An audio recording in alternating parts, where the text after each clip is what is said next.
नमस्कार। आज हम बात करने वाले हैं साइटोलॉजी और जेनेटिक्स पर बनने वाले ऐसे महत्वपूर्ण प्रश्नों के बारे में जो कि ज़्यादा से ज़्यादा आपको कन्फ्यूज़न करते हैं और आपको कन्फ्यूज़न में डालते हैं। हमने इसी पर आधारित 100 प्रश्नों की एक सीरीज़ बनाई है और इन 100 प्रश्नों की सीरीज़ का आज का हमारा यह पहला लेक्चर है। तो दोस्त आप लोग देखिए हमारे इस पहले लेक्चर को और यकीन मानिए कि ज़्यादा से ज़्यादा ये ऐसे प्रश्नों को हमने शामिल किया हुआ है जो कि आपके एग्जाम के दृष्टिकोण से बहुत ज़्यादा इंपॉर्टेंट है और आज आपका कंफ्यूजन भी दूर होगा। ठीक है, तो चलिए देख लिया जाए इन प्रश्नों को। देखिए टीजीटी, पीजीटी, जीआईसी बायोलॉजी, ठीक है, और नीट के दृष्टिकोण से भी काफ़ी ज़्यादा इंपॉर्टेंट है। ठीक है, कंफ्यूजन वाले प्रश्न, अगर इन्हें हल नहीं किया तो क्या किया, तो चलिए देख लिया जाए। आज का जो पहला प्रश्न है वह क्या कह रहा है। देखिए आज का जो पहला प्रश्न है यह है पहला प्रश्न। कह रहा है पहला प्रश्न, देखिए कह रहा है a couple has 5 daughters but no son, the probability of son as the 6th child will be. ठीक है, एक विवाहित जोड़े के 5 पुत्रियां हैं। ठीक है, एक विवाहित जोड़े के 5 पुत्रियां हैं लेकिन एक भी पुत्र नहीं है, पुत्र नहीं है। ठीक है, 5 पुत्रियां ही हैं। कह रहा छठे बच्चे के पुत्र होने की क्या संभावना है। कह रहा कि अगर अपनी भाषा में कहें तो एक व्यक्ति के 5 पुत्रियां हैं, कह रहा छठा जो संतान उत्पन्न होगा उसके पुत्र होने की कितनी % संभावना है। तो इसमें ऑप्शन जो दे रखा है कह रहा है कि 0% होगा कि 50%, 25%, 100%। ठीक है, कितना % उसके पुत्र होने की संभावना है छठे बच्चे के रूप में, जबकि 5 बच्चियां हैं। ठीक है, तो इसका जो राइट आंसर है क्या होगा। ठीक है, तो देखिए हम आपको बता दें इसका राइट आंसर है 50%। ठीक है, कितना %, 50%, और यही सही उत्तर है। देखिए दोस्त हम आपको बता दें, देखिए आप लोग सबसे महत्वपूर्ण बात यह है कि आप लोग देखिए वीडियो को शेयर नहीं करते। भाई शेयर नहीं करते तो मज़ा नहीं आता। आज सबसे पहली बात आप लोग यही करिए कि इस वीडियो को ज़्यादा से ज़्यादा आप लोग ग्रुप में शेयर कर दीजिए, जिससे अपना भी मनोबल बढ़े और आपका तो साथ में बढ़ेगा ही बढ़ेगा। ठीक है, चलिए आज के जो दूसरा प्रश्न है, दूसरे प्रश्न की हम बात करते हैं। क्या कह रहा है दूसरा प्रश्न। देखिए यह रहा दूसरा प्रश्न। कह रहा है कि विच of the following traits in human is sex linked. निम्नलिखित में से कौन सा लक्षण मनुष्यों में सेक्स लिंक्ड है। ठीक है, कौन सा लक्षण मनुष्यों में सेक्स लिंक्ड है, ऐसा कह रहा है। सबसे जबरदस्त कंफ्यूजन करने वाला यह क्वेश्चन है। कह रहा आंखों का रंग है, दूसरा कह रहा मधुमेह है, तीसरा रतौंधी, कह रहा उपयुक्त में से कोई नहीं। देख लीजिए, colour of the eyes, diabetes, night blindness, none of the above. ठीक है, इतना मधुमेह तो होगा नहीं, रतौंधी भी नहीं होगा। ठीक है, अब आपके सम्मुख 2 विकल्प बचे, एक आंखों का रंग यानी कलर ऑफ द आईज और एक है नन ऑफ द एबव। तो इनमें से कौन सा सही होगा। देखिए हम आपको बता दें हमारे हिसाब से जो सही है आंसर है इसका आंखों का रंग, लेकिन आपके हिसाब से क्या है आप भी कमेंट में कमेंट करके बता सकते हैं। ठीक है, तो चलिए आज का जो तीसरा प्रश्न कह रहा है, तीसरे प्रश्न को देख लिया जाए। क्या कह रहा है आज का तीसरा प्रश्न। देखिए तीसरा प्रश्न जो कह रहा है कि निम्नलिखित में से किसमें केंद्रक झिल्ली और माइटोकॉन्ड्रिया अनुपस्थित होते हैं। Which of the following is devoid of nuclear membrane and mitochondria। ठीक है, कि निम्नलिखित में से किसमें केंद्रक झिल्ली और माइटोकॉन्ड्रिया अनुपस्थित होते हैं। इनमें से किसमें केंद्रक झिल्ली और माइटोकॉन्ड्रिया अनुपस्थित होते हैं, ऐसा कह रहा है। कह रहा है केवल जीवाणु में अनुपस्थित होते हैं, दूसरा कह रहा है केवल जीवाणु और ब्लू ग्रीन एल्गी में, ठीक है, BGA में, और तीसरा कह रहा है केवल स्तनीय इरिथ्रोसाइट्स में, और चौथा कह रहा है उपयुक्त सभी में, यानी bacteria only, bacteria and blue green only, और कह रहा है mammalian erythrocytes only, all of the above. ठीक है, इसमें कह रहा है कि इस चारों में से किसमें केंद्रक झिल्ली और माइटोकॉन्ड्रिया अनुपस्थित होता है, यह पूछ रहा है। तो क्या होगा भाई, फटाफट आप लोग भी कमेंट करते रहिए। ठीक है, हम आपके कमेंट को देख रहे हैं। ठीक है, जहां आपको सुझाव चाहिए आप बिल्कुल कमेंट करिए, मैं आपको कमेंट दे करके जवाब देता हूं आपका। ठीक है, देखिए इसका जो राइट आंसर है वह है उपयुक्त सभी। ठीक है, all of the above, all of the above is the right answer. चलिए आज का जो अगला प्रश्न है 4 नंबर का क्वेश्चन, वह क्या कह रहा है उसको भी देख लिया जाए। 4 नंबर का क्वेश्चन क्या कह रहा है। देखिए 4 नंबर का क्वेश्चन ये रहा आपके सामने। कह रहा है The possibility of which syndrome increases in a child with advanced age mother giving birth to a child। माँ की बढ़ती उम्र में बच्चे के जन्म लेने से कौन से सिंड्रोम की संभावना बढ़ जाती है। यानी माँ की जो बढ़ती उम्र हो उसमें बच्चे के जन्म लेने से कौन से सिंड्रोम की संभावना बढ़ जाती है, ऐसा कह रहा है। तो इसका राइट आंसर क्या होगा? कह रहा है टर्नर सिंड्रोम होगा, क्लिनफेल्टर सिंड्रोम होगा और मार्फन सिंड्रोम होगा कि डाउन सिंड्रोम होगा। इसमें से कौन सा इसका राइट आंसर है? ठीक है, फटाफट आप लोग भी कमेंट करते रहिए, मैं देख रहा हूं आपके कमेंट को। ठीक है, देखिए हम आपको बता दें इसका जो राइट आंसर है वह है डाउन सिंड्रोम। ठीक है, नाम है डाउन सिंड्रोम, लेकिन इसमें क्रोमोसोम की संख्या 46 से बढ़ जाती है। नाम है डाउन लेकिन अधिक हो जाता है। डाउन मीन्स होता है नीचे, डाउन नहीं होता है, ज्यादा ही हो जाता है। समझ रहे हैं? तो चलिए आज का अगला क्वेश्चन क्या कह रहा है उसकी तरफ ही देख लेते हैं। आज का 5 नंबर का क्वेश्चन क्या कह रहा है उसको भी देख लिया जाए। कह रहा है क्रोमोसोम्स ऑफ मैन आर, पुरुषों के गुणसूत्र होते हैं। पुरुषों के गुणसूत्र कैसे होते हैं? ठीक है, यहां आपको बताना। कह रहा है मेटासेंट्रिक होते हैं कि सब मेटासेंट्रिक होते हैं, एक्रोसेंट्रिक होते हैं कि उपर्युक्त सभी होते हैं। देखिए ये अगर आपने नहीं पढ़ा तो आप पढ़ लीजिए कि अगर क्रोमोसोम है, अब बिल्कुल ये दोनों क्रोमैटिड्स के बीच में अगर ये सेंट्रोमियर है तो इसे क्या कहेंगे? मेटासेंट्रिक कहेंगे। और सब मेटासेंट्रिक यानी थोड़ा सा ये ज्यादा हो, ये बड़ा हो, ये कम हो, ये क्या हो? बड़ा हो। एक्रोसेंट्रिक ये बिल्कुल एकदम पास में हो। ठीक है, तो और उपर्युक्त सभी, तो हम आपको बता दें पुरुषों के गुणसूत्र में किस प्रकार के होते हैं क्रोमोसोम्स ऑफ मैन। इसका जो राइट आंसर है वह है डी। ठीक है, all of the above, all of the above is the right answer. देखिए आप लोग अभी आप लोगों की संख्या कम है। ठीक है, आप लोग से यही एक रिक्वेस्ट है कि आप लोग इस वीडियो को ज्यादा से ज्यादा लाइक करिए। ठीक है, लाइक करिए फटाफट और शेयर करिए भाई, शेयर करिए, तब तो मजा आएगा। थोड़ा संख्या बढ़ाइए आप लोग। ठीक है, मजा नहीं आता, मजा आए आपको भी प्रॉफिट होगा। ठीक है, तो शेयर करिए थोड़ा सा वीडियो को, आप लोग शेयर करिए फटाफट। ठीक है, अगर रेगुलर वीडियो आपको चाहते हैं आप लोग कि रेगुलर वीडियो हो, देखिए इसलिए अपना भी दिल थोड़ा सा टूट जाता है भाई, समझ रहे हैं? हालांकि टूट जाता था जुड़ भी जाता है, ऐसी बात नहीं है। तो थोड़ा सा आप लोग शेयर करिए, मदद कर दीजिए थोड़ा सा भाई, है कि नहीं? चलिए अगला क्वेश्चन देखते हैं। क्वेश्चन नंबर 6 क्या कह रहा है उसको भी देख लिया जाए। क्वेश्चन नंबर 6 क्या कह रहा है? ये रहा क्वेश्चन नंबर 6 कह रहा है। देखिए क्वेश्चन नंबर 6 में कह रहा है which of the following shows the central dogma of molecular biology. इसको कहते हैं शार्ट भाषा में CDMB, central dogma of molecular biology. ठीक है, कह रहा है कि central dogma of molecular biology को निम्न में से कौन दर्शाता है? कौन दर्शाता है CDMB को? ये 4 ऑप्शन दिए हुए हैं। ठीक है, कह रहा है कि डीएनए से डीएनए रिप्लिकेट करके बनता है, डीएनए से डीएनए, फिर कह रहा है डीएनए से बनता है आरएनए और फिर प्रोटीन। देखिए हम आपको बता दें CDMB की जो प्रक्रिया है इसको आप भूलिएगा नहीं। ये बनता है डीएनए से पहले mRNA बनता है, mRNA और फिर mRNA से बनता है प्रोटीन। ठीक है, प्रोटीन। तो इसमें ऑप्शन में देख लीजिए कहाँ है तो और भी, लेकिन अब देखिए डीएनए से, देखिए यहाँ आरएनए से स्टार्ट किया है नहीं, प्रोटीन से स्टार्ट किया नहीं, उपयुक्त तो सभी नहीं, 3 ऑप्शन तो ऐसे ही गलत हो गए। तो यहाँ डीएनए से देखिए डीएनए रिप्लिकेट करके बनता है, डीएनए से जब mRNA बनता है तो इस क्रिया को क्या कहते हैं? ट्रांसक्रिप्शन। और फिर mRNA से प्रोटीन बनता है तो इसे कहते हैं ट्रांसलेशन। तो इसका सही विकल्प यही है, अर्थात ए इज द राइट आंसर। इसका जो आंसर है वह ए ही सही आंसर है। ठीक है दोस्त, ठीक है। चलिए अगला प्रश्न क्या कर रहा है उसको भी देख लिया जाए। Question number 7। ठीक है, क्वेश्चन नंबर 7 की तरफ बढ़ते हैं। क्वेश्चन नंबर 7 क्या कर रहा है उसको भी देख लिया जाए। देखिए क्वेश्चन नंबर 7 कह रहा है the chromosomes found in human beings are.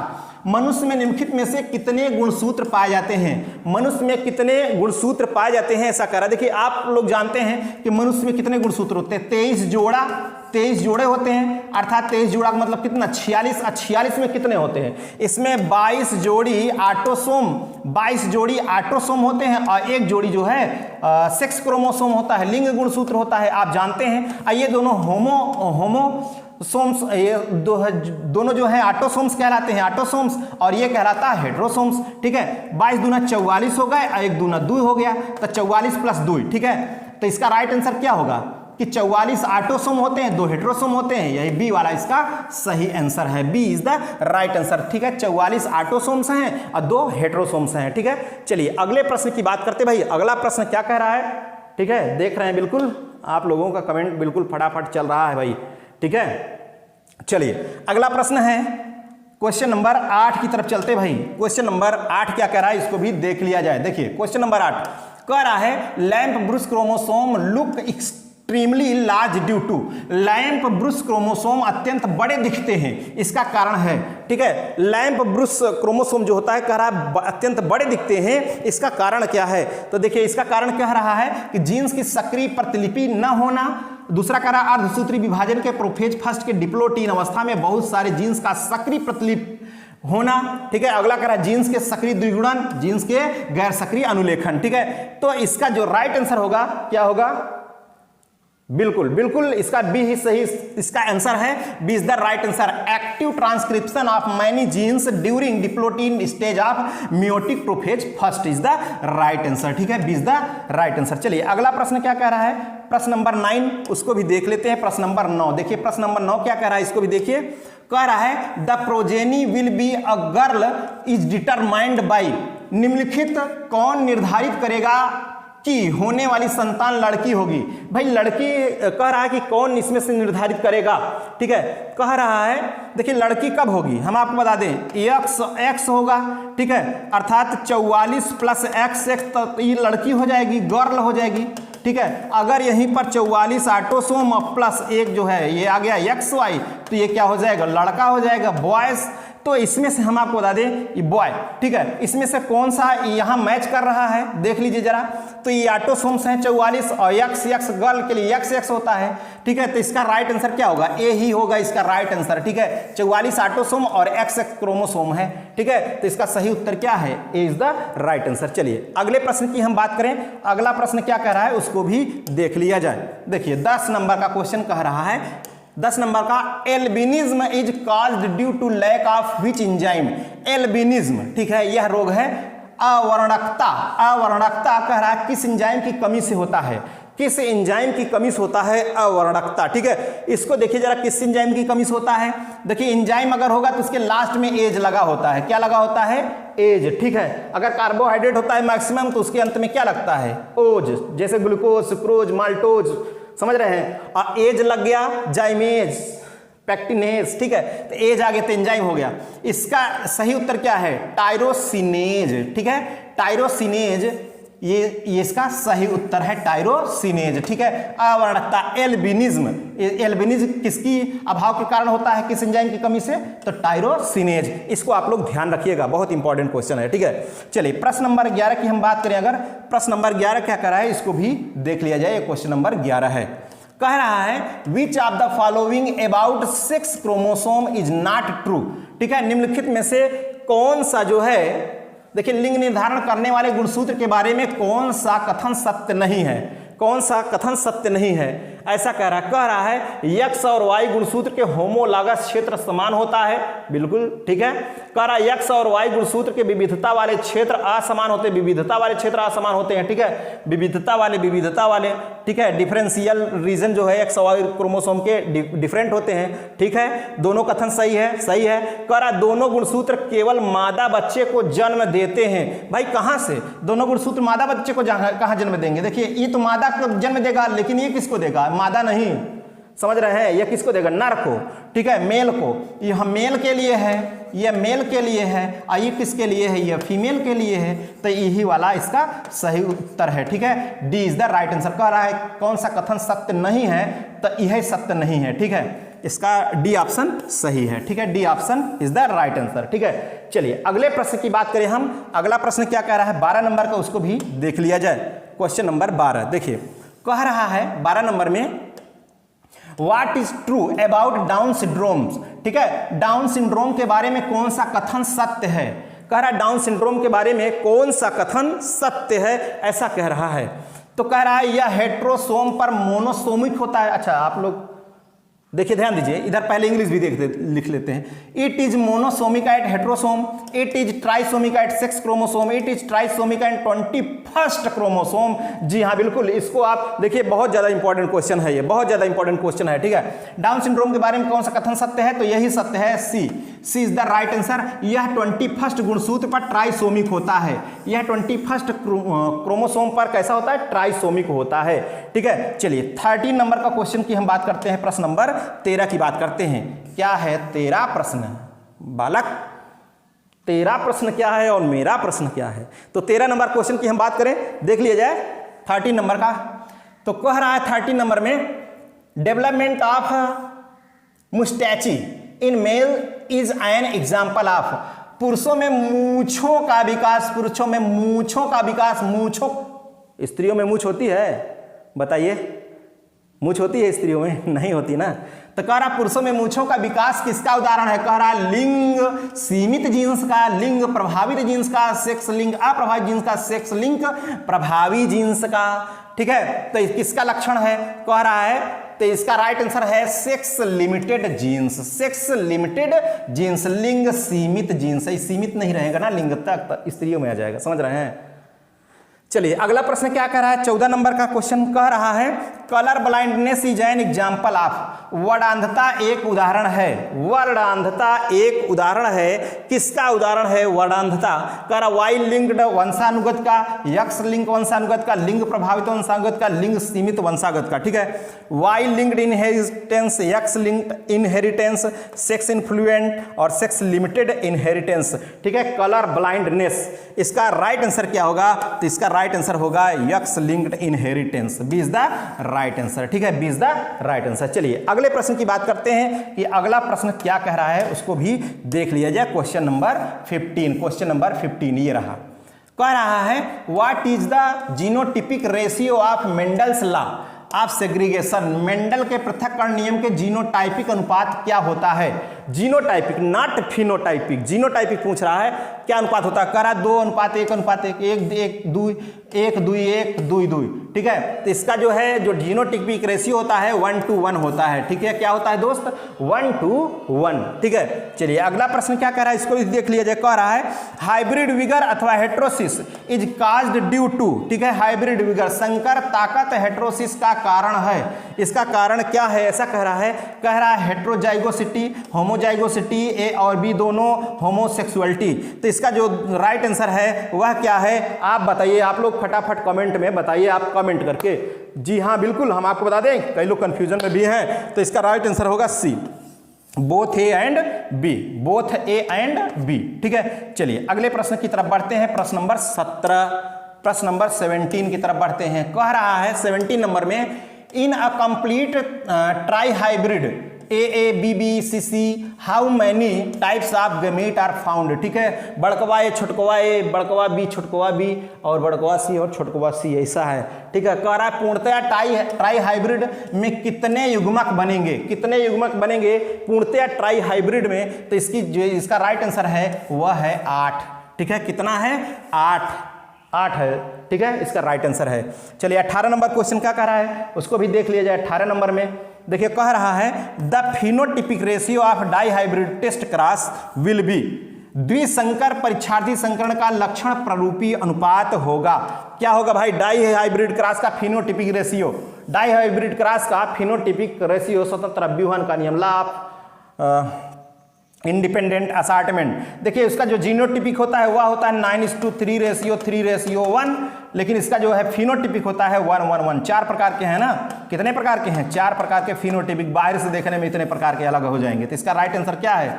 B, B is the right answer. ठीक है, चलिए अगले प्रश्न की हम बात करते हैं। अगला प्रश्न क्या है? फटाफट आप लोग शेयर करते रहें दोस्त, आप लोग वीडियो को शेयर करें और संख्या थोड़ा सा आप ज्यादा बढ़ाइए भाई। ठीक है, अब जो लोग लाइक नहीं कर रहे हैं बैठे हैं चुपचाप से, थोड़ा लाइक भी कर दीजिए यार। कहते हैं इससे थोड़ा मनोबल बढ़ जाता है। ठीक है, अब मनोबल बढ़ते हैं तो पूरा काम ही हो जाएगा। समझ रहे हैं? चलिए अगला प्रश्न कर रहा है 2 or more genes which influence the same trait are called as. 2 या 2 से अधिक जीन्स जो एक ही लक्षण को प्रभावित करते हैं वो क्या कहलाते हैं? कह रहा 2 या 2 से अधिक जीन्स जो होते हैं जो एक ही लक्षण को प्रभावित करते हैं वो क्या कहलाते हैं? ऐसा कह रहा है। तो मोनोजीन्स कहलाता है कि ट्राई जीन्स कहलाता है, कंप्लीट डोमिनेंस की पॉलीजीन्स? इसका राइट आंसर है पॉलीजीन्स। ठीक है, क्या आंसर है इसका?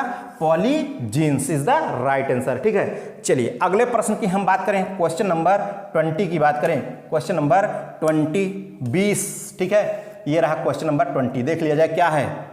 कह रहा है which of the following junction seals the intercellular space tightly. ठीक है, निम्नलिखित में कौन सा जंक्शन अंतराकोशिकीय स्थान को मजबूती से जोड़ता है? ठीक है, कौन सा मजबूती से जोड़ता है? ऐसा कह रहा है निम्नलिखित में से कौन सा जंक्शन अंतराकोशिकीय स्थान को मजबूती से जोड़ता है? ठीक है, देख लीजिए, आप इंग्लिश भी देख लीजिए। कह रहा है जोनुला एडहेरेंस और मैकुला एडहेरेंस, जोनुला ऑक्लूडेंस और गैप जंक्शंस। ठीक है, नेक्सस कह रहा है। तो इसका जो राइट आंसर है कौन सा जोड़ता है अंतराकोशिकीय स्थान को? जोनुला ऑक्लूडेंस, जेड-ओ। ठीक है, Z O is the right answer. ठीक है, चलिए अगला नंबर क्या कह रहा है, 21 नंबर का कह रहा है which of the following is not a cytoplasmic inclusions, यानी निम्नलिखित में से कौन कोशिका द्रव्यी समावेशन का भाग नहीं है, कोशिका द्रव्यी में समावेशन का भाग नहीं है, इसमें से कौन सा है, ऐसा कह रहा है। कह रहा है ग्लाइकोजन, लिपिड्स, स्रावित उत्पाद, विटामिन। ठीक है, इसका जो राइट आंसर होगा वह क्या होगा, देखिए कार्बोहाइड्रेट, लिपिड, प्रोटीन हो भी करता है, तो यह है ग्लाइकोजन, तो ये तो सही है, ये तो होगा ही, और लिपिड ये तो होगा ही, स्रावित उत्पाद के रूप में ये भी होगा, और इसका मतलब सही उत्तर क्या है, विटामिन। विटामिन नहीं होता है, समझ रहे हैं, कौन नहीं होता है, विटामिन। इसका राइट आंसर क्या है, विटामिन। ठीक है, देखिए अगर आप लोगों को लग रहा कि नहीं ये क्वेश्चन विटामिन नहीं होगा, 80 नंबर होना चाहिए, तो आप लोग विथ प्रूफ आप लोग कमेंट करिए, विथ प्रूफ। कैसे, विथ प्रूफ, समझ रहे हैं। चलिए अगले हम देखते हैं, अगला 22 नंबर का क्वेश्चन क्या कर रहा है, 22 नंबर, देखिए 22 नंबर, 22 नंबर, 22 नंबर, नंबर 22 आ गया।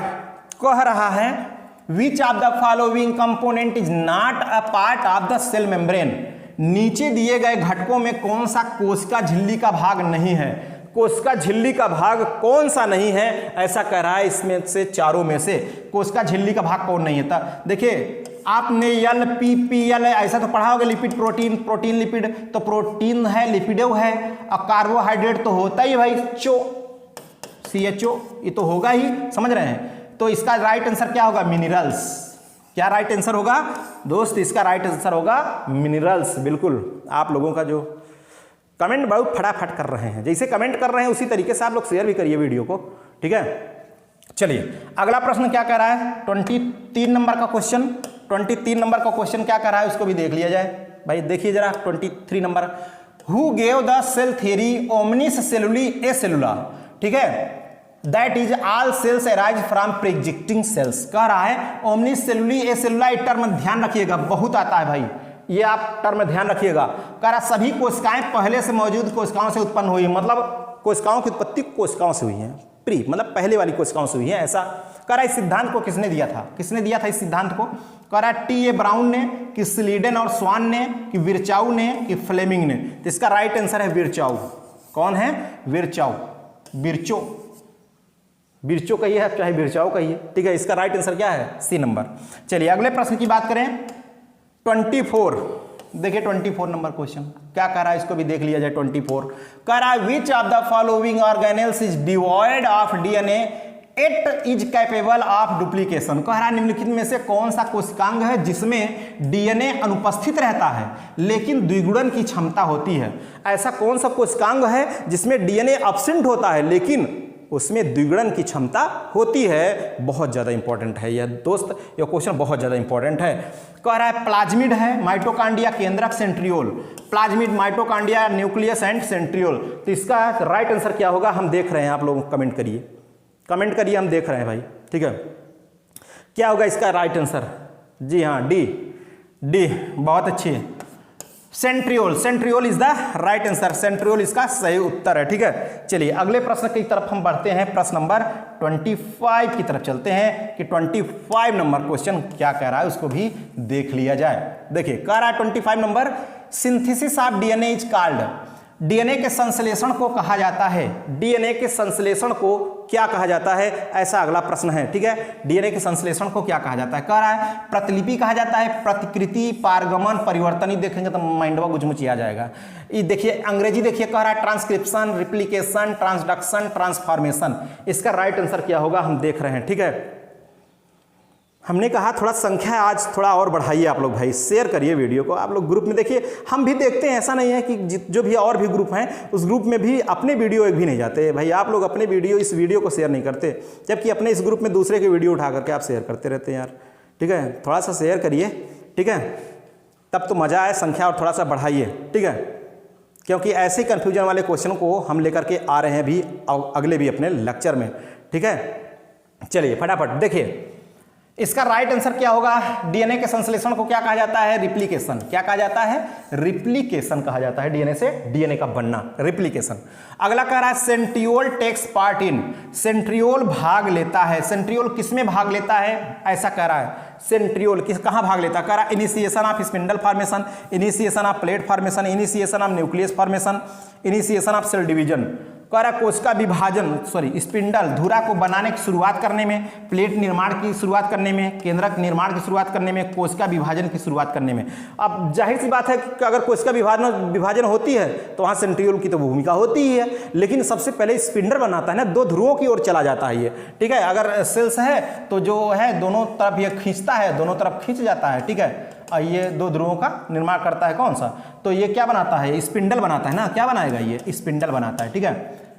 तो इसका राइट आंसर क्या होगा? A is the right answer, initiation of spindle formation.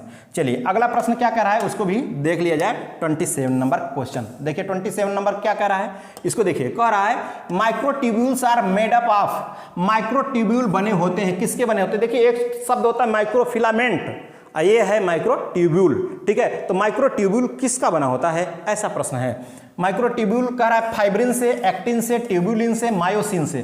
तो किसका बना होता है? माइक्रोट्यूब्यूल, ठीक है। इसका राइट आंसर क्या होगा? ट्यूबुलिन। क्या होगा दोस्त? ट्यूबुलिन। अगर यही माइक्रोफिलामेंट होता, अगर माइक्रोफिलामेंट होता तब क्या हो जाता है? एक्टिन हो जाता। क्या हो जाता? एक्टिन। लेकिन यहाँ आंसर क्या सही है? माइक्रोट्यूब्यूल किसके बने होते हैं? ट्यूबुलिन के, ठीक है। चलिए अगला नंबर क्वेश्चन क्या कर रहा है? 28 नंबर का देखिए। कह रहा है the cisternae that make up Golgi complex are, ठीक है। गाल्जी काय को बनाने वाली सिस्टर्नी होती है। गाल्जी काय को बनाने वाली सिस्टर्नी कैसी होती है? कह रहा है ध्रुवीकृत, अध्रुवीकृत, जालीदार, खुरदुरी, मतलब polarise, non polarise, reticulate, rough, ऐसा कह रहा है। देखिए यहाँ क्वेश्चन बताइए क्या होगा इसका आंसर? हम बतौबे नहीं करेंगे, बतौबे नहीं करेंगे, आप लोग बताइए। इसमें एक विकल्प नहीं सही है, मतलब एक नहीं दो विकल्प यहाँ सही होंगे। आप लोग कमेंट करिए, हम बतौबे नहीं करेंगे अभी, हम कमेंट आप लोगों को देख रहे हैं, ठीक है। वैसे बता दें नहीं, आप लोग कहेंगे बेईमानी कर रहे हैं। इसका जो आंसर होगा दो सही है, एक तो पोलेराइज भी है और रेटिकुलेट भी है, मतलब ए एंड सी। चलिए अगला प्रश्न है 29 नंबर। 29 नंबर को देखें। 29 नंबर क्या कह रहा है इसको देखिए जरा। कह रहा है 29 नंबर क्वेश्चन, यहां कह रहा है haemophilia is caused by deficiency of. Haemophilia निम्नलिखित में किसकी कमी से होता है? हीमोफीलिया निम्नलिखित में से किसकी कमी से होता है? ऐसा कह रहा है हीमोफीलिया। कह रहा है प्लाज्मा में जल की कमी नहीं, ऐसा नहीं है। लाल रुधिर कणिकाओं कोशिकाओं की कमी नहीं, सफेद रुधिर कणिकाओं की नहीं, थ्रोम्बोप्लास्टिन की, जी हाँ यही सही है इसका, thromboplastin. Thromboplastin is the right answer. Haemophilia is caused by deficiency of thromboplastin, ठीक है। चलिए आज का जो लास्ट क्वेश्चन है हमारा 30 नंबर, उसको भी देख लिया जाए, ठीक है। क्या कह रहा है? DNA sequence which can change their position are called, ठीक है। डीएनए अनुक्रम जो अपने स्थान में परिवर्तन कर सकता है क्या कहलाता है? डीएनए सीक्वेंस जो अपने स्थान में परिवर्तन कर सकता है वह क्या कहलाता है? ऐसा कह रहा क्वेश्चन। कह रहा एक जान कहलाएगा इंट्रॉन, ट्रांसपोजान, सिस्ट्रॉन, ठीक है।